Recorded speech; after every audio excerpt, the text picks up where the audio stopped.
একটানা বসে থাকায় প্রমুখের পিঠে অসহনীয় ব্যথা অনুভব হতেই ঘুম ছুটে যায়। একটু আগে জেগে থাকতে থাকতে চোখ লেগে আসছিল তার। প্রমুখ চোখ খুলে পাশে তাকালো। মেয়েটা মাঝখানের দূরত্ব বজায় রেখে একদম কর্নারে গিয়ে শুয়ে আছে, যাতে ঘুমের ঘোরে ভুলেও প্রমুখের ব্যথা না লাগে। আনমনেই হাসল প্রমুখ। এরপর নরম স্বরে ডাকল, শাশুড়ি বাড়ির কাছাকাছি এসে পড়েছি সিরাত। উদ্ধৃতি চিহ্ন। প্রথম ডাকে একটুও সাড়া শব্দ করল না সিরাত। প্রমুখ এবার গলা উঁচিয়ে ডাকতেই ধরফর করে উঠল সে। ভয়ার্ত কণ্ঠে বলল, ব্যথা দিয়েছি, সরি, সরি, আমি সত্যি বুঝতে পারিনি কখন ঘুম এসেছে চোখে। কোথায় ব্যথা লেগেছে বলুন। উদ্ধৃতি চিহ্ন। প্রমুখ ফুস করে নিঃশ্বাস ফেলে তার হৃদয়ে তর্জনী আঙুল তাক করে ফিসফিস করে বলল, এখানে খুব ব্যথা। আপনার কাছে কি সারিয়ে দেওয়ার ওষুধ আছে ম্যাডাম? উদ্ধৃতি চিহ্ন। সিরাত তার কথা ধরতে পেরে স্বস্তির নিঃশ্বাস ফেলল। যাক, কিচ্ছু হয়নি। চোখ মুখ স্বাভাবিক করে বসে রইল। প্রমুখ রাতের নির্জন রাস্তা দেখিয়ে বলল, আর মাত্র 25 মিনিট লাগবে, তারপর শাশুড়ি আম্মার বাসায় পৌঁছাবো। উদ্ধৃতি চিহ্ন। সিরাত চমকে তাকায়। খুশিতে গদগদ হয়ে বলল, সত্যি? উদ্ধৃতি চিহ্ন। সত্যি। উদ্ধৃতি চিহ্ন। চারপাশের নিস্তব্ধতায় ছেয়ে আছে পুরো বাসা। এত রাতে কোনো বাসার মানুষও জেগে থাকার কথা নয়। রাতের অন্ধকারের পরিবেশ হয়ে উঠেছে শীতল। বারান্দার গ্রিল ধরে ধরে নিচ থেকে একটি যুবক উপরে উঠল। দোতলায় রুম হওয়ায় তেমন কাঠখড় পোহাতে হলো না। খুবই অনায়াসে চিহ্নিত বাসাটির সেই রুমে ঢুকে পড়ল। চারপাশে আলোর কোনো দেখা নেই। যুবকটির মুখে মাস্ক পরা, চোখে কালো চশমা, গায়েও তার কালো শার্ট প্যান্ট। সম্পূর্ণ বাসা অন্ধকার হওয়ায় তাকে এক বিন্দুও চেনার উপায় নেই। শক্তপুক্ত দেহের যুবকটি গভীর নয়নে চারপাশ পর্যবেক্ষণ করল। পা টিপে টিপে ড্রয়িং রুমে প্রবেশ করল। হাতের নিম্ন আলোর চার্ট লাইটটা ধরে আশপাশ খুঁটিয়ে খুঁটিয়ে দেখল। যার উদ্দেশ্যে এসেছে তাকেই পাওয়া যাচ্ছে না। আস্তে ধীরে সচেতন নজরে এগিয়ে গেল বামপাশের রুমের দরজার কাছে। দুই রুমের মধ্যে বামপাশের রুমটায় একজন 40 ঊর্ধ্ব মহিলা বেভোর ঘুমে তলিয়ে আছে। ক্ষণে ক্ষণে ভারী নিঃশ্বাসের আওয়াজ ভেসে আসছে। হয়তো কিছুক্ষণ আগেই ঘুমিয়েছে। এই মুহূর্তে তাকে টুকরো টুকরো করে ফেললেও এক বিন্দুও টের পাবে না। দরজা ভিজিয়ে রাখার ফলে আর কষ্ট করতে হলো না। দ্রুত এগিয়ে নিজের কাজ হাসিল করার জন্য উঠে পড়ে লাগে। সময় বেশি নেই, যা করার আজ রাতের মধ্যেই করতে হবে। সেই প্ল্যান মতোই প্যান্টের মাঝে গুজে রাখা চকচকে বিদেশি ছুরি বের করল। এরপর আস্তে আস্তে এগিয়ে যায় মহিলার নিকট। লাইট পাশে রেখে তোচক্ষু হয়ে তাকালো। তৎক্ষণাৎ বাম হাত বাড়িয়ে চেপে ধরল মহিলাটির নাক মুখ। সেকেন্ডের মাঝেই ঘুম ছুটে যায় তার। ভয়ার্ত চেহারায় তাকালো অন্ধকারে অস্পষ্ট এক টগবগে যুবকের মুখের দিকে। কিন্তু সে চিনতে ব্যর্থ হলো। নিঃশ্বাস বন্ধ হয়ে আসায় সে হাত পা ছুড়াছুড়ি শুরু করে দেয়। নিজের দুই হাত খানা বাড়িয়ে আঁকড়ে ধরল যুবকটির বাম হাতে। সর্বোচ্চ শক্তি দিয়ে চেষ্টা করল মুখ থেকে হাত সরানোর জন্য, কিন্তু বরাবরই বিফল। হিতে বিপরীত হয়ে দম বন্ধ হয়ে আসছে। যুবকটি তার আচরণে রেগে তাকায়। ডান হাতের ছুরিখানা সামনে আনল। সেই দৃশ্য দেখে আরও ভয়ে শিউরে ওঠে মহিলাটি। আর এক সেকেন্ডের সময় অপচয় করল না যুবকটি। ছুরি গলা বরাবর ধরে দিল এক টান। সঙ্গে সঙ্গে তাইমার চোখ মুখ অস্বাভাবিক বড় হয়ে যায়। গলার সেই জায়গা থেকে তো ছলকে উঠল। নিমেষেই সমস্ত মুখের রক্ত লেগে ভয়ানক রূপে পরিণত হয়। গা ভিজে যায় তাজা রক্তে। তাইমার হাত পায়ের নাড়াচাড়া বন্ধ হয়ে আসলো ধীরে ধীরে।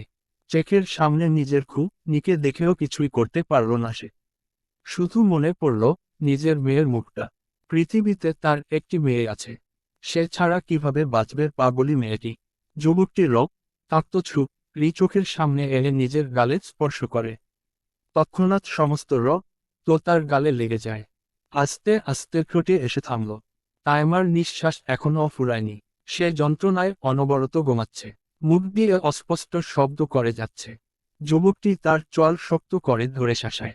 এক পর্যায়ে পরপর 3বার গলায় রেখাহত করে একবার করে ফেলল। তাইমার চোখে আজ জলের বদলে তারা চিহ্নিত। পা দুটি নিস্তেজ, এলোমেলো দেহটা লুটিয়ে পড়ে আছে বিছানায়। তার শেষ নিঃশ্বাস যাওয়ার আগে বিড়বিড় করল, আমার সোনা, বেশি দিন থাকতে পারলাম না মা, ক্ষমা করে দিন এই অভাগী মাকে। সিরাত আমার সোনা। উদ্ধৃতি চিহ্ন। খুব কষ্টে বলেই একটু শ্বাস নেয়। এরপর ভয়ার্ত কণ্ঠে বলল, আব্বা, আমার মাকে খুব সুখে রাখবে, কথা দাও। উদ্ধৃতি চিহ্ন। তৎক্ষণাৎ তার নিঃশ্বাস চলে যায় চিরদিনের জন্য। নিস্তেজ দেলে পড়ে রইল বিছানায়। যুবকটি ছুরির রক্ত নিজের গায়ে মুছে নেয়। এবার চলে যাওয়ার পালা, কিন্তু দ্রুত টর্চ হাতে নিতেই আলো চলে যায় দেয়ালের একটি ফটো ফ্রেমে। মুহূর্তেই কপাল কুঁচকে যায় তার। কৌতূহল বশত এগিয়ে যায় হনহনিয়ে। খুব নিকটে যেতেই চমকে যায় সে। ফটো ফ্রেমে দুজন মা মেয়ের ছবি। সেই ছবি চোখে ভাসতেই ভয়ে সারাদেহ আর্স্ত হয়ে দ্রুত হাত বাড়িয়ে ফটো ফ্রেমটি তুলে নিল। এরপর মেয়েটির চেহারা টর্চের আলোয় নিখুঁতভাবে পর্যবেক্ষণ করতেই গলা শুকিয়ে গেল। পিছ ফিরে তাইমার মুখে টর্চ ধরে আবার ফ্রেমে টর্চ ধরে এভাবে পরপর কয়েকবার খুঁটিয়ে খুঁটিয়ে দেখে শিওর হলো তার ভাবনায় সঠিক। সে যা ভাবছে সেটা সত্যি। অজান্তেই মোস্তবর এক ভুল হয়ে গেছে। ভাবল হয়তো ভুলে অন্য রুমে চলে এসেছিল। কিন্তু এখন কি উপায়? উত্তেজনায় আবার অন্য কাউকে করে ফেলল না তো? নাকি সত্যি এই সেই মহিলা? দ্রুত শিওর হওয়ার জন্য ফোন বের করল। এরপর গ্যালারিতে ঢুকে দেখল একই মহিলার ছবি। তার মানে ভুল ঠিকানায় আসেনি সে। কিন্তু এর যে মুস্তবর ভুল হলো। তার মনে হাজারো প্রশ্ন উকি ঝুঁকি দেওয়ার মাঝে হঠাৎ করে কলিং বেল বেজে ওঠে। তৎক্ষণাৎ চমকে তাকালো দরজার পানে। অজান্তেই হাতের সেই ফ্রেম খানা পড়ে গেল ফ্লোরে। মুহূর্তেই কাচের টুকরোগুলোর শব্দ করে খণ্ড খণ্ড হয়ে যায়। নিস্তব্ধ বাসায় এই শব্দটা ভয় মিশ্রিত শোনালো। যুবকটি এবার দিশেহারা হয়ে পড়ে এলোমেলো দৃষ্টি ফেলে জায়গা খুঁজতে থাকে। এই গভীর রাতে কে এলো বাসায়? ঠিক সেই সময় বাইরে থেকে উচ্চস্বরে কারো ডাক এলো। মা, মা, উঠো, দরজা খুলো, দেখো আমরা এসেছি। হঠাৎ বাসার ভেতর কিছু ভাঙার শব্দ শুনে সিরাত কপাল কুঁচকায়। ঘরের ভেতর কিসের শব্দ? তবে কি তাড়াহুড়ো করে উঠার সময় তাইমা খানমের কাপড়ের সাথে লেগে কিছু ভেঙে গেল। সিরাত সন্দিহান চোখে প্রচণ্ড জোরে দরজায় করাঘাত করা শুরু করে। চেঁচিয়ে উঠে বলল, ও মা, উঠছ না কেন? এত কিসের মরার ঘুমিয়েছ? সিরাতের কণ্ঠ শুনে ভয়ার্ত চেহারায় দরজার পানে বিস্ময় নিয়ে তাকায় যুবকটি। শুকনো ডোক গিলে এলোমেলো দৃষ্টি ফেলল। বুকের মাঝে তোলপাড় শুরু হয়ে গেছে। এখন ঘটনার মুখোমুখি হলো সে। কখনো ভাবেওনি এই মানুষটাই সিরাতের মা হবে। এটাও জানত সিরাতে বাসায় থাকে, কিন্তু এই রুমটায় যে হবে কুৎসিনকালেও ভাবেনি। ভয়ে চোখ মুখ কালো বর্ণ ধারণ করল। অস্থির চিত্তে এলোমেলো পা ফেলে বারান্দার কাছে যেতেই তাইমা খানমের ফোন তিক্ত শব্দে বেজে ওঠে। হঠাৎ শব্দে আরও ভয় পেয়ে যায় সে। একবার পেছনে ফিরে তাকিয়ে দৌড়ে বারান্দার গ্রিল ধরে আগের ন্যায় পাইপ বেয়ে পালিয়ে গেল। কয়েকবার অনবরিত করাঘাত আর চিল্লাচিল্লিতেও তাইমা খানম দরজা খুলল না। বারবার কল করলেও কেটেই যাচ্ছিল, ধরার কোনো নাম নেই। তৎক্ষণাৎ বুদ্ধি করে দরজার বাইরে থেকে সিরাত কান পেতে শুনল ফোনের রিংটোন বেজে একসময় আপনা আপনি কেটে যায়। কেউ উঠে তার ফোনটা ধরে না। কিভাবে সম্ভব? একজন মানুষ, এত চিল্লাচিল্লি, করাঘাত আর কলের রিংটোনেও ঘুম ভাঙে না। চোখ মুখ কুঁচকে বিষয়টা ভাবার চেষ্টা করে, তৎক্ষণাৎ সিরাতের টনক নড়ে। অজানা ভয়ে বুক ধুরু ধুরু শব্দ তুলল। অনাচন মন বারবার ডেকে বুঝালো কিছু একটা হয়েছে মায়ের, কোনো খারাপ কিছু ঘটেছে। নয়তো জীবনের প্রথমবার। তার ডাকে মা সাড়া দিল না কেন? যতই বেঘর ঘুমে ঘুমাক, তাইমা খানম কখনো সিরাতের কণ্ঠ শুনে ঘুমিয়ে থাকতে পারত না। সিরাত দৌড়ে গেল গেইটের কাছে। প্রমুখ অসুস্থ থাকায় বলেছিল গাড়িতেই বসে থাকতে। সে তাইমা খানমকে নিয়ে গেইটে আসবে। এরপর দুজনে ধরে ধরে বাসার ভেতর নিবে। কিন্তু সে গিয়েই তো মায়ের মুখ দেখতেই পেল না। মায়ের ডাক শুনতেই পেল না। পাগলের মতো ছুটে গাড়ির সামনে দাঁড়িয়ে অনবরত হাঁপাচ্ছিল। প্রমুখ শুয়েছিল চোখ বুজে। সিরাতের ফুপানি শুনে দরজা খুলে সন্দিহান কণ্ঠে বলল, কি হয়েছে? শাশুড়ি মা কোথায়? সিরাত উত্তেজিত গলায় উত্তর দিল, মা, মা দরজা খুলছে না। আমি কতবার কল করলাম, কলিং বেল বাজালাম, তবুও দরজা খুলল না। দরজা ধাক্কাধাক্কি করেও মায়ের কোনো রেসপন্স পেলাম না। আমার মা, মায়ের হয়তো কিছু একটা হয়েছে। আপনি আসুন না, দেখুন, দরজা ভেঙে ফেলুন, আমি ভেতরে যাব, আমাকে মায়ের কাছে নিয়ে চলুন। মা নিশ্চয়ই ভালো নেই, কিছু একটা হয়েছে। উদ্ধৃতি চিহ্ন। অস্থির কণ্ঠে একদমে কথাগুলো বলে সিরাত ধপ করে রাস্তায় বসে পড়ে। কষ্টে মাথার চুল খামচে ধরে শব্দ করে কেঁদে উঠল। প্রমুখ দিশেহারা হয়ে যায়। সিরাতের প্রতিটি কথায় তার বুকের ভেতর চিনচিন ব্যথা অনুভব হলো। হৃৎস্পন্দনের যন্ত্রটায় তীব্র কষ্ট হচ্ছে। হালকা ডোক গিলল সে। ছেলেটি ভাবতে পারছে না টাইমার কিছু হবে। তৎক্ষণাৎ চোখ বন্ধ করে নেয়। মনে মনে শুধু চাইল তাইমা খানমের কিছু না হোক, সব আগের মতোই থাকুক, নয়তো মেয়েটা যেমন তারা চিহ্ন রয়ে যাবে। তার ওই দ্বিতীয় মা সুস্থ থাকুক, যে তাকে পুনরায় অনুভব করিয়েছে মায়ের আদর, স্নেহ আর ভালোবাসা কি জিনিস। মায়ের ছোট্ট কোলে কি শান্তি আর আরাম, সন্তানের নিরাপদ আশ্রয় স্থান, সেই মায়ের কোল যেন হারিয়ে না যায়। প্রমুখ উত্তেজিত হয়ে উঠতে যাবে, তখনই পিঠের সেলাইয়ে টান পড়ে। মুহূর্তেই ব্যথায় চোখ খিচে বন্ধ করল। লম্বা দম নিয়ে ভাঙা গলায় বলল, আমাকে যেতে হেল্প করো সিরাত। বাসার মালিককে ডাকতে হবে, দরকার পড়লে তালা ভেঙে ফেলব। উদ্ধৃতি চিহ্ন। সিরাত অশ্রুভরা চোখে এক প্রকার দৌড়ে গাড়ির কাছে আসলো। নাক চোখ মুছে মাথা ঝাঁকিয়ে তাকে নিয়ে দোতলায় উঠল ধীরে ধীরে। প্রমুখ নিজেই কয়েকবার করাঘাত করল। সেই আগের মতোই ফলাফল শূন্য। তাদের মন বুঝছে না, মৃতারা চিহ্ন তত্ত্ব মানুষ কখনোই দরজা খুলতে পারে না। প্রমুখের কথা মতো সিরাত উপরে উঠল, বাসার মালিককে এই মাঝরাতে ডেকে উঠায়। প্রথমে সিরাতের ডাকে প্রচণ্ড বিরক্ত হলেও প্রমুখের নাম শুনেই মেছো বিড়ালের মতো দৌড়ে নিচে নামল। এই বাসার প্রায় অনেক লোকজন তখন তাদের দরজার সামনে। এত চিৎকার চেঁচামেচিতে সকলের ঘুম ভেঙে গেছে। সবার প্রচেষ্টায় অবশেষে দরজা ভাঙতে সক্ষম হয়। সিরাত বড় বড় নিঃশ্বাস ফেলে দৌড়ে ভেতরে ঢুকল।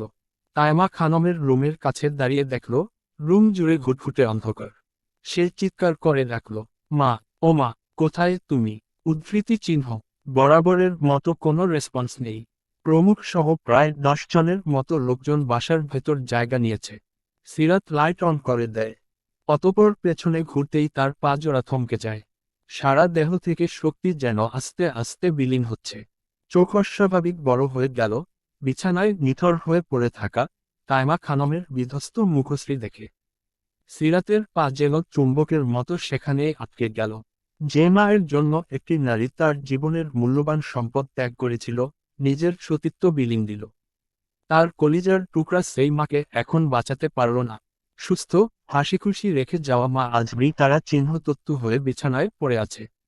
বোবার মতো অবাক চোখে তাকিয়ে দেখতে থাকে মমতাময়ী মায়ের তারা চিহ্নতাক্ত মুখ। হঠাৎ এক গগনকাঁপুনি চিৎকার দিয়ে উঠল, ও মা, মা গো! গলায় টগবগ করছে রক্তের ধারা। সেই তারা চিহ্ন তো তার পুরো মুখে লেপ্টে আছে। হাত দুটি বাঁচার আশায় বিছানার চাদর খামচে ধরেছিল। মৃতারা চিহ্ন তত্ত্বর আগেও কতইটা চেষ্টা করেছিল একটু বাঁচতে। তবুও সেই যেন তারা চিহ্ন আরের হাত থেকে রক্ষা পায়নি। মিনিট 15 আগেই তাইমা খানম জীবিত ছিল। এই স্বপ্নের মতো মৃতারা চিহ্ন তত্ত্ব কোনো মেয়েই মেনে নিতে পারবে না। এখনও মনে হচ্ছে তার মা ঘুমাচ্ছে, খুবই কষ্টের ঘুম।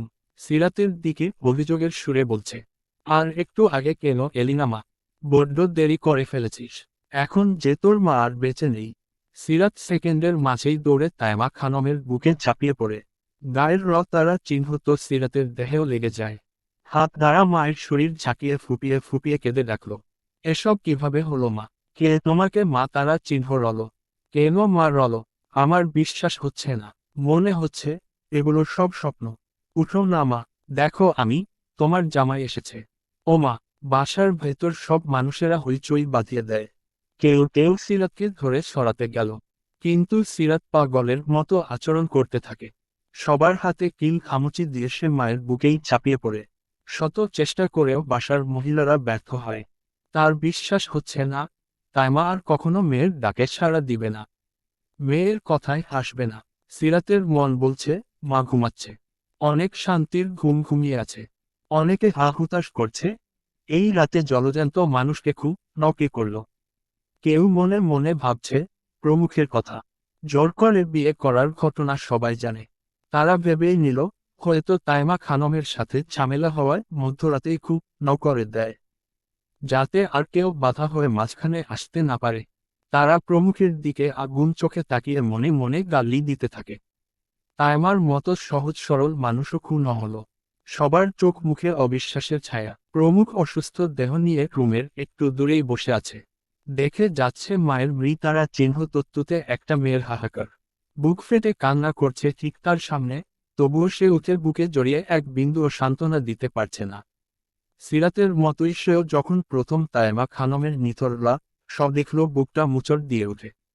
তাও এই হত্যারা চিহ্ন তত্ত্বার ঘটনাটা বারবার পুরাচ্ছে তাকে। কার সাথে তার শত্রুতা ছিল, কি ঘটেছিল তায়েমার সাথে, যার ফলে মধ্যরাতে খুব করল, তাও কি নির্মমভাবে। সব দেখেই বোঝা যাচ্ছে কিছুক্ষণ আগের ঘটনা। এটাও মনে কু ডাকল, প্রমুখের শত্রু তাকে কষ্ট দেওয়ার জন্য কেউ তো তায়েমা খানমকে টার্গেট করেনি। হতেও পারে প্রমুখের শত্রু প্রতিশোধ নেওয়ার জন্য তারই প্রিয় মানুষদের অ্যাট্যাক করছে, যাতে শরীরের আঘাতের থেকেও মনের আঘাত বেশি লাগে। সে মানসিকভাবে আরও ভেঙে পড়ে। সে কষ্ট পায়, যে কষ্ট কাউকে দেখানো যায় না। যদি তার ধারণা সত্যি হয়, এইবার কেউ রেহাই পাবে না। প্রতিটি রতের মূল্য দিতে হবে। মা বাবার রতের দাগ শুকানোর আগেই দ্বিতীয়বার মায়ের তুল্য শাশুড়িকে হত্যারা চিহ্ন হত্যা করে প্রমুখের চোখের রত লাগিয়ে দিল। আবারও সেই একই ভুল। এইবার তার রতারা চিহ্নতে আগুন ধরবে। সে এক দৃষ্টিতে সব অবলোকন করে, এই প্রথম অনুভব করে চোখ দুটো ভীষণ জ্বলছিল। কেমন এক চাপা কষ্ট মাথা চাড়া দেয়। সে গলায় আটকে আসা সমস্ত কান্না গিলে ফেলে চোখ বন্ধ করল। মনে করল এই মায়ের সাথে কাটানো প্রতিটি মুহূর্ত, নিজ হাতে পায়েস রান্না করে খাইয়ে দেওয়া, আব্বা ডাক, মুখে সবসময় হাসি ফুটিয়ে রাখা মিষ্টি নারী, আদর করে কপালে চুমু খাওয়া, মাথায় হাত বুলিয়ে আদর। আজ থেকে সত্যিই কি কেউ এসব করবে না? সত্যি কি তাইমা খানম নেই? ইচ্ছে হলো সেই বাচ্চাদের মতো চিৎকার করে ডাক দিতে, আদরের লোভ দেখিয়ে কেন হারিয়ে গেলে মা। এখন যে দ্বিগুণ মন পড়বে, কষ্ট হবে। না পাওয়ার থেকে পেয়ে হারানোর যন্ত্রণা বড্ড বেশি। আমার জীবন থেকে মূল্যবান মানুষগুলো কেন অচিরেই হারিয়ে যায়? তবে কি আমি সত্যি অভিশাপ? আমার সান্নিধ্যে আসলেই তারা বাঁচে না? কেন এমন হয়? আমি কি একটু ভালোবাসা পাওয়ার যোগ্য নই? এমন তো হওয়ার কথা ছিল না। আমার যে আদর খাওয়ার তৃপ্তি মেটেনি, এত বছর পর মা পেয়ে তাকেও বাঁচিয়ে রাখতে পারলাম না। এখন যে আর কেউ পায়েস খাওয়াবে না, কাছে টেনে আদর করবে না, কেন তোমরা হঠাৎ এসে মায়া বাড়িয়ে হঠাৎ করেই চলে যাও? উদ্ধৃতি চিহ্ন। এসব ভেবেই তার ভেতরটা জ্বলে ওঠে। সত্যি প্রিয় জিনিস তার কাছে থাকে না, হারিয়ে ফেলে। সে মনে প্রাণে চাইল সব মিথ্যে হয়ে যাক। সোফা থেকে আস্তে আস্তে উঠে দেয়াল ধরে রুমের ভেতরে গেল। তাইমা খানমের নিকট যেতেই গলা চেপে ধরল কান্নারা। পাষাণ মনের ছেলেটিকে আজ সেকেন্ডকেও হার মানাতে বাধ্য বুকের ভেতরের ঝড় তোলা সেই যন্ত্র। অনবরত লাফাচ্ছে। আস্তে করে বসে হাত বাড়ালো তাইমা খানমের মুখে। তৎক্ষণাৎ হাত সরিয়ে নেয় সে। কি ঠান্ডা সেই দেহ। আজ যেন বুকের মাঝে সাহস নামের বস্তুটি নেই। তবুও আবার সাহস করে রতারা চিহ্ন তাক্ত মুখে হাত বুলিয়ে লম্বা শ্বাস ফেলল। অনুভব করল সে ঘামছে। কপাল বেয়ে ঘামগুলো ঠোঁটের কোণে আসতেই সে মুছে ফেলল। পাশ ফিরে সিরাতের দিকে তাকিয়ে ভাবল, তারই যদি এমন লাগে, তাহলে সিরাতের কেমন লাগছে? মেয়েটাকে এখন সামলাবে কি করে? সে নিজেই তো সিরাতের সাহায্য ছাড়া চলতে পারে না। চিন্তায় প্রমুখ হাঁসফাঁস করে উঠে। সিরাতের ভয়াবহ অবস্থা দেখে দ্রুত হাত বাড়িয়ে তার বাহু ধরল। অস্থির কণ্ঠে বলল, সিরাত পাক তারা চিহ্নলামি করো না। এভাবে মায়ের উপর শুয়ে থাকলে মা কষ্ট পাবে। উঠে এসো। মায়ের কিছুই হয়নি। আমরা সবচেয়ে বড় ডক্টরের কাছে নিব। প্রমুখের মিথ্যে বলা বাক্যে সিরাত হালকা মাথা উঁচু করে করল। একটু ভরসার আশায় প্রমুখের বুকে জাপটে জড়িয়ে ধরল। শক্ত করে ফুটবল হাতে ধরে কেঁদে উঠে বলল, মাকে সুস্থ করে দিন। জানেন মা আর নেই। কেউ মাকে হত্যারা চিহ্ন হত্যা করেছে। কি দোষ ছিল আমার মায়ের, যার জন্য মোর রতে হলো? আপনি না অনেক বড় মাফিয়া। কথা দিন, যে মাকে মেরেছে আপনি তাকে কঠিন শাস্তি দিবেন। সিরাতের হাত লেগে পিঠে অসহনীয় ব্যথা অনুভব হয়। তৎক্ষণাৎ প্রমুখ চোখ বন্ধ করে নেয়। সিরাতের বাহুতে হাত রেখে আশ্বাসের সুরে বলল, আচ্ছা কথা দিলাম, এবার কান্না থামাও। জানেন মা আমার ডাকে উঠছে না। আমি জানি আর কখনোই উঠবে না। কখনো নিজ হাতে খাইয়ে দিবে না। সিরাত বলে ডাকবে না, শাসনও করবে না। আর কোনোদিন মাকে জড়িয়ে ধরতে পারবো না। আমি মাকে ছাড়া কিভাবে থাকব? পিঠের সেই কাঁচা ক্ষতটায় সিরাতের হাত লেগে ব্যথা তীব্র হচ্ছে প্রমুখের। মেয়েটি অজান্তেই সেখানে ছুঁয়ে দিচ্ছে।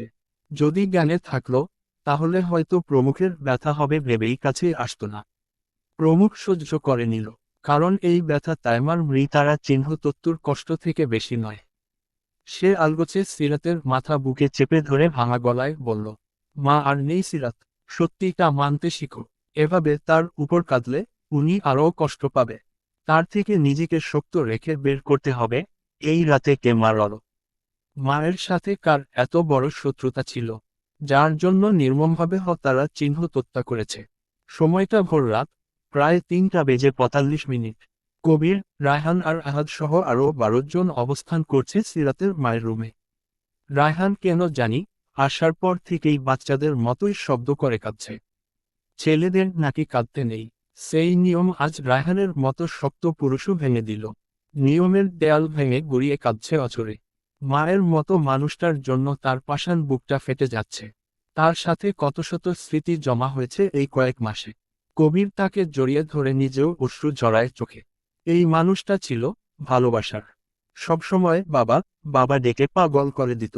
একজন মায়ের যতগুলো গুণ থাকা দরকার, সব গুণ যেন তার মাঝে ছিল। বাচ্চাদের মতো এই শক্ত পাষাণ পুরুষদের কাঁদতে দেখে প্রমুখ কিছুটা বিচলিত হলো বটে। তার সাথে কাজ করা প্রত্যেকটি ছেলের চোখে কান্না মানায় না, হৃদয় এত নরম হলেও মানায় না। তবে আজ ব্যাপারটা ভিন্ন। প্রমুখ দীর্ঘশ্বাস ফেলল। তারও ইচ্ছে করছে শক্ত খোলস ছেড়ে সব ছেড়ে ছুঁড়ে চিৎকার করতে, সিরাতের মতো শব্দ করে কাঁদতে। তবুও যদি মনের ভেতরের বিশ্রী জ্বলনটা হালকা হতো। আন্ডারস্কোর। সিরাতের কান্নার গতি কমে এসেছে। সে হাত পা ছড়িয়ে ছিটিয়ে বসে আছে ফ্লোরে। প্রমুখের কথা মতো কবির পুলিশ নিয়ে আসে। পুলিশগুলো পরিচিত, খুব নওয়ালা, সহজেই দাফনও করা যায় না। কেশব সহ অনেক ঝামেলাও আছে। যেহেতু সবাই জেনেই গেছে, সেহেতু পোস্টমর্টেম করতে হবে। কিন্তু প্রমুখ তা চায় না। এজন্যই অফিসারকে ডেকে বলল, আপনি শুধু লোক দেখানো পোস্টমর্টেম করবেন। মনে করুন এটা আমার মায়ের শরীর। দেহটায় এমনিতেই অনেক কষ্টে প্রাণ গেছে। আমি চাই না এখন আবার কিছু হোক। একটা ফুলের টুকাও যেন না লাগে। কালকে দুপুরের পরেই সসম্মানে দাফন করার ব্যবস্থা করবেন। উদ্ধৃতি চিহ্ন। অফিসার যথাযথ সম্মতি দিল। অবশ্যই প্রমুখ চৌধুরী, আপনার কেস বলে কথা। উদ্ধৃতি চিহ্ন। প্রমুখ চৌধুরী ফুস করে নিঃশ্বাস ফেলল। কবিরকে ডেকে বলল, অফিসারের পকেট গরম করে দিও। তবুও কোনো তথ্য বাইরে যেন না যায়। অলরেডি বাসার সবাই জেনে গেছে এটা মাওডার।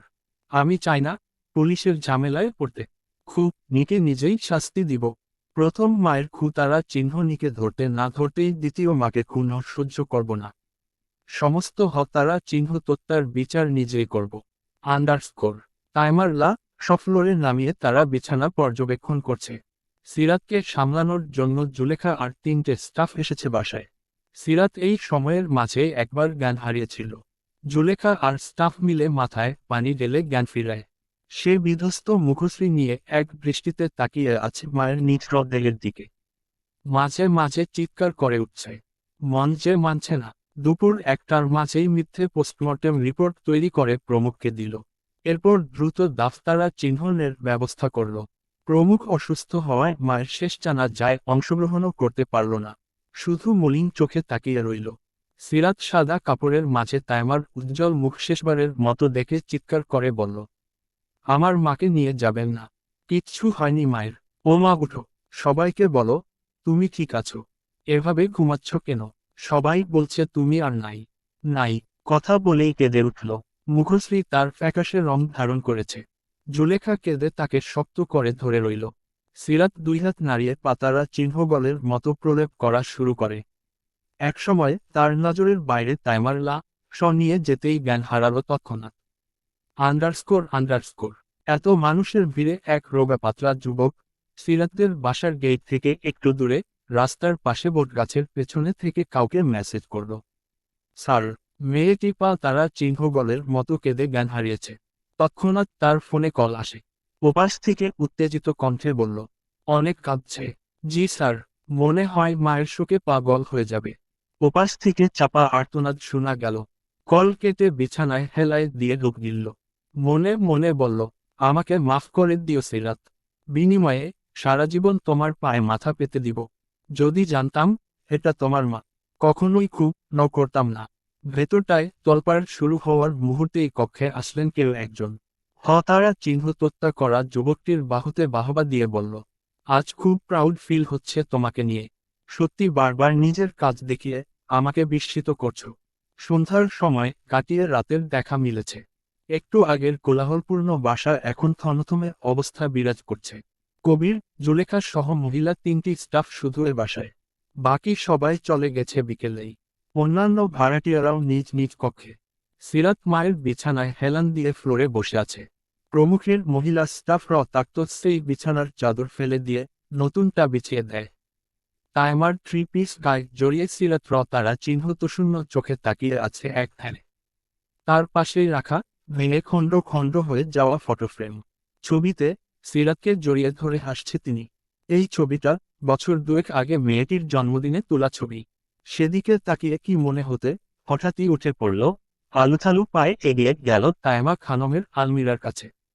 ভেতরের এলেমেলো হাতে খুঁজে আনল সিরাতের ছোটবেলার বাবা মায়ের সাথে স্টুডিওতে তোলা হাতে গোনা কিছু ছবি। সে বাবার মুখে হাত বুলিয়ে দেয়, যেন ছোট্ট একটু বাচ্চার মুখে আদর করছে। মায়ের যুবতী বয়সের সেই ছবি কাছে এনে গালে স্পর্শ করল। অতপর ঠোঁট দ্বারা চুম্বন করেই ফুপিয়ে কেঁদে ওঠে। দেহের বল ছেড়ে বসে পড়ল ফ্লোরে। হাতের রয়ে গেল ছবিখানা। প্রমুখ পাশের রুমে থমথমে মুখে বসেছিল। এই মুহূর্তে কিভাবে পরিস্থিতি সামলাবে তার মাথায় আসছে না। জুলেখা আর একটি মেয়ে সিরাতের কাছাকাছি থেকেই নজরে নজরে রাখছে। কখন আবার উত্তেজিত হয়ে কি খুঁটিয়ে ফেলে বলা যায় না। তারা দরজার কাছ থেকেই নজরে রাখছে সিরাতকে। প্রমুখ দীর্ঘশ্বাস ফেলল। সেই রাত থেকে দুজনে না খেয়ে আছে। ভেবেছিল বাসায় এসেই খাওয়া দাওয়া করবে। তা আর হলো কই। কপালের বেশি কি পাওয়া যায়। কবির বারান্দায় মলিন মুখে বসে আছে। সাধারণত সে আছে প্রমুখের জন্য। সিরাত নিজেই এখন আধামরার মতো। তাকে কিভাবে টানবে। তাই কবির থেকে যায় প্রমুখের দরকারে। প্রমুখ আস্তে করে বসল। জোরে ডাকল কবিরকে, রেস্টুরেন্ট থেকে খাবার এনেছিস? কবির সেখানে থেকেই উত্তর দিল, হ্যাঁ। উদ্ধৃতি চিহ্ন ছোট্ট করেই উত্তর দিয়ে কবির হাতের ঘড়ি দেখল। তারপর তারা দিয়ে বলল, স্যার, আজ সারাদিন আপনি খাননি। ওষুধও মিস গেছে। এমন হলে চলবে। আগে সুস্থ থাকা বেশি জরুরি। সিসি ক্যামেরা চেক করতে বলেছিলাম। প্রমুখ গম্ভীর কণ্ঠে বলল। কবির ফুস করে নিঃশ্বাস ফেলে মিনমিন সুরে বলল, করেছি। বাট চেনা যাচ্ছে না। তবে ফুটেজ রেকর্ড করা আছে। বাসায় ফিরে নিশ্চিন্তে দেখবেন। প্রমুখ পরপর নিঃশ্বাস ফেলল। অস্ত্রগুলো চোখের কুর্নিশে জমে আছে। মনে হচ্ছে পলক ফেললে সব ঝরে পড়বে। টলমল চোখে ঠোঁট কামড়ে বলল, জুলেখাকে বল সিরাতকে ডেকে আনবে। বলবি আমি ওষুধ খাইনি, খাবারও খাইনি।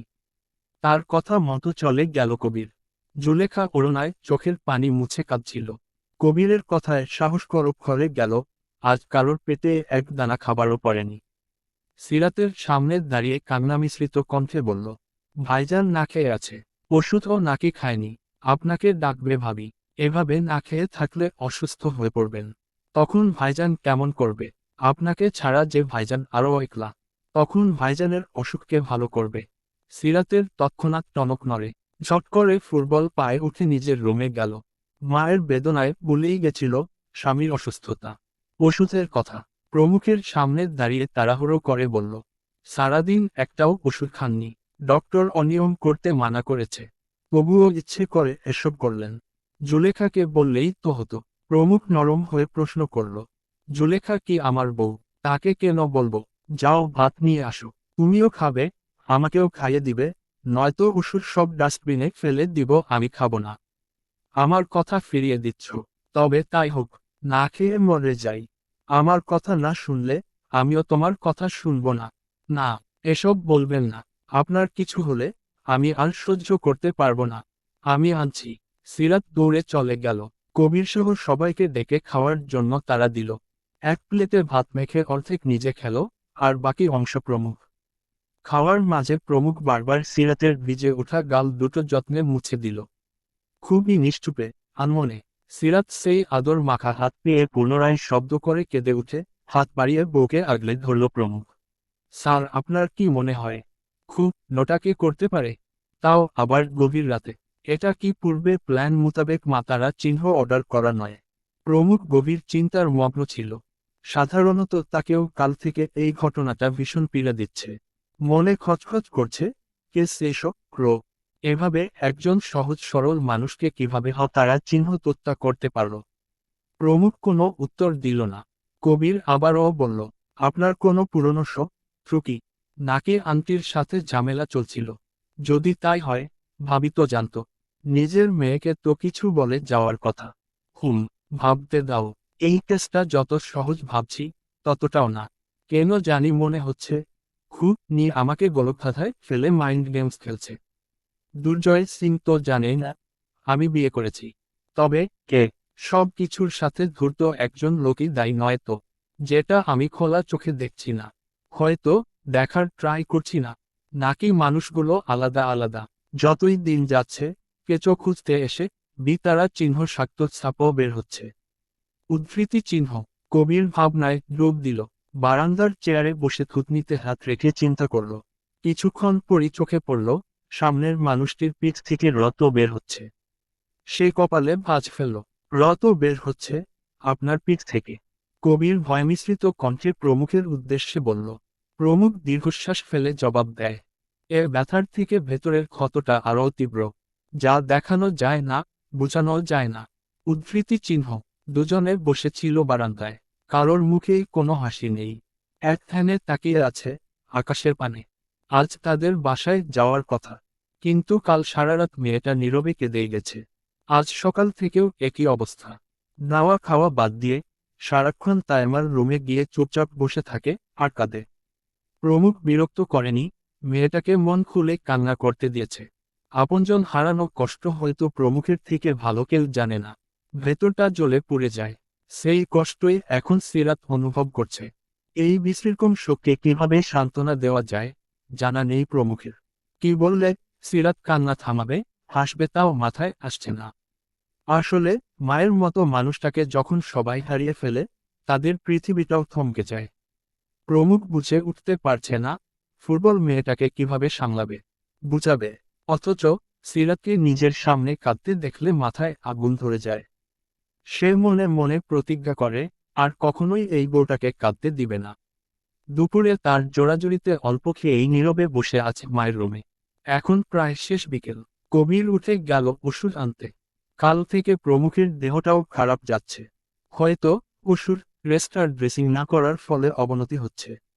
প্রমুখ আকাশ পানে তাকিয়ে চোখ বন্ধ করল।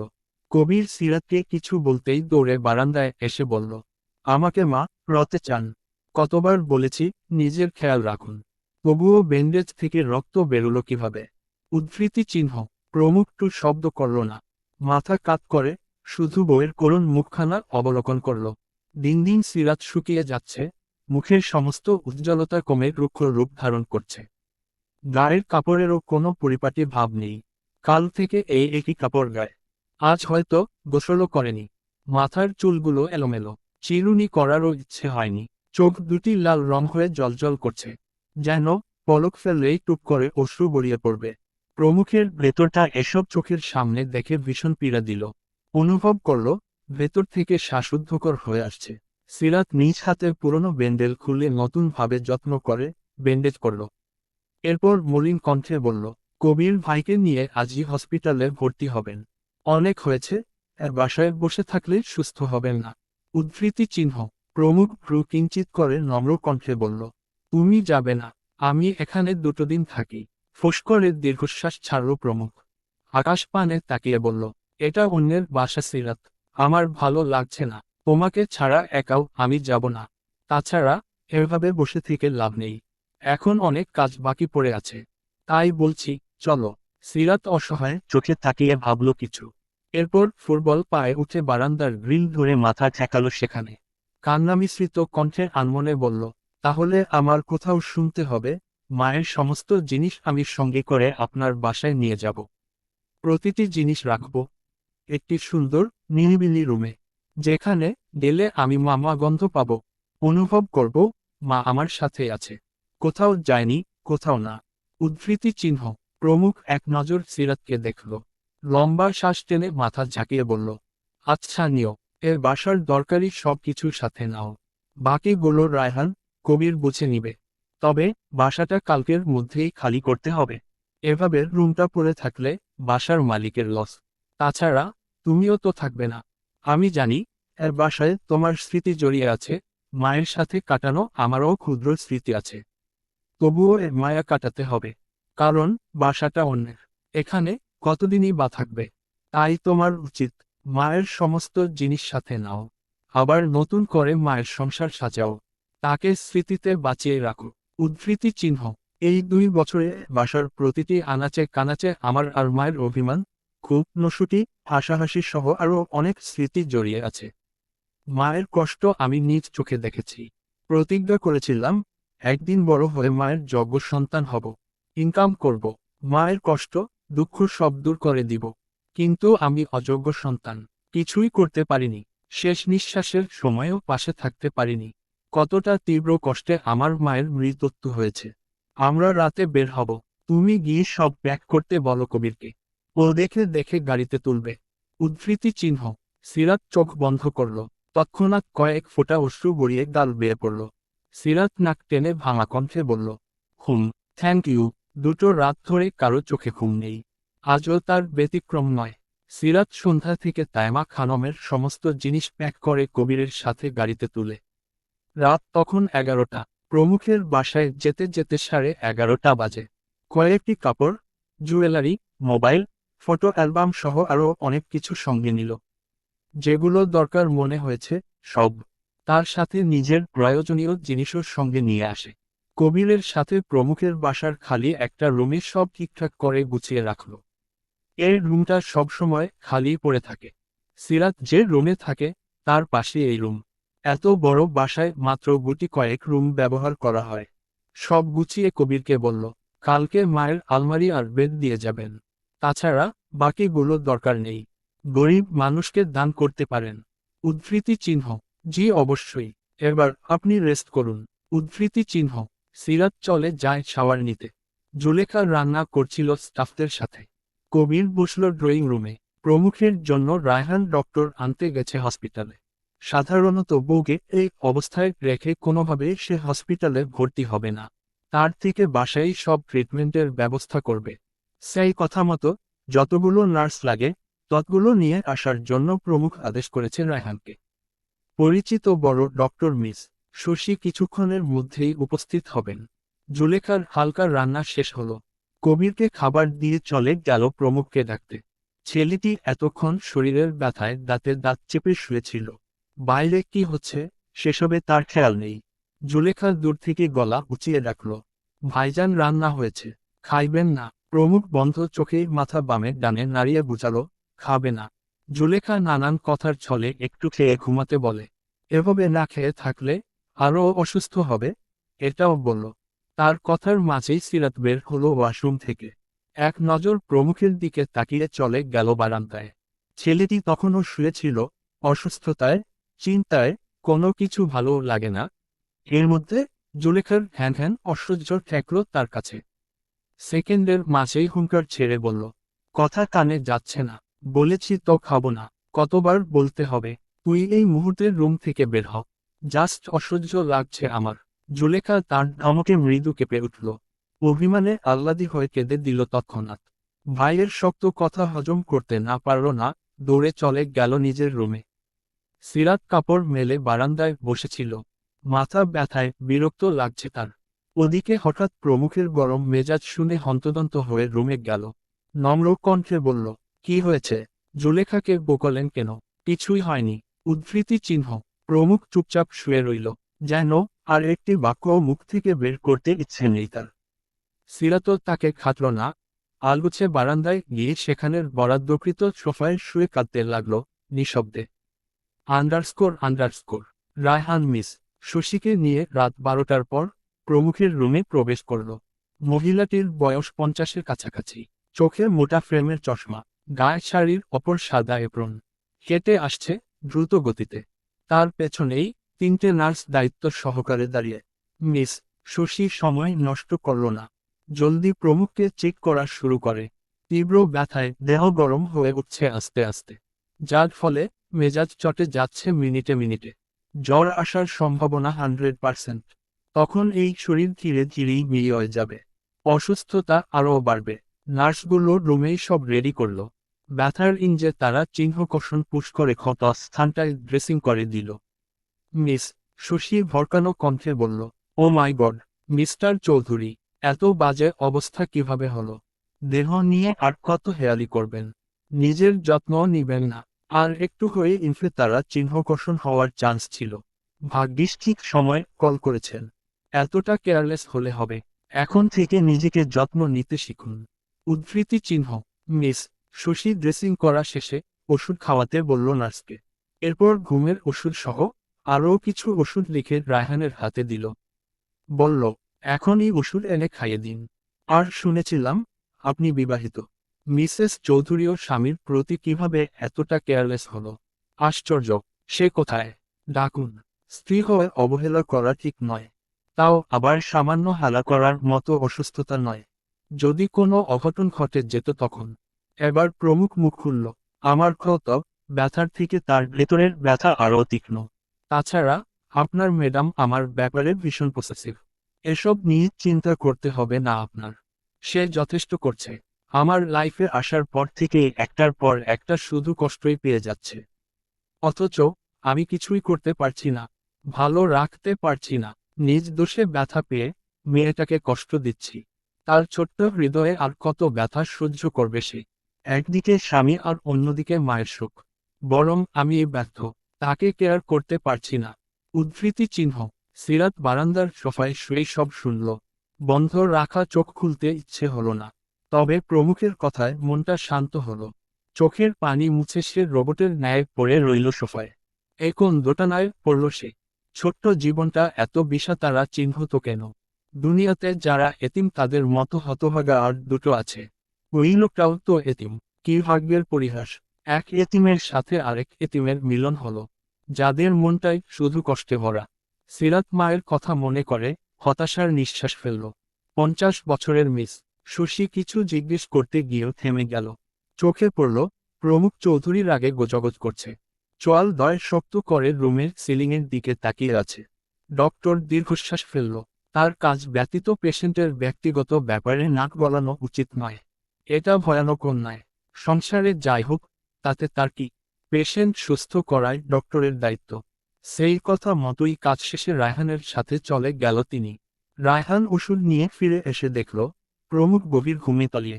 সে নিঃশব্দে বেরিয়ে কবিরের সাথে অন্য রুমে শুয়ে পড়ল। ওদিকে সিরাতও না খেয়ে ঘুম।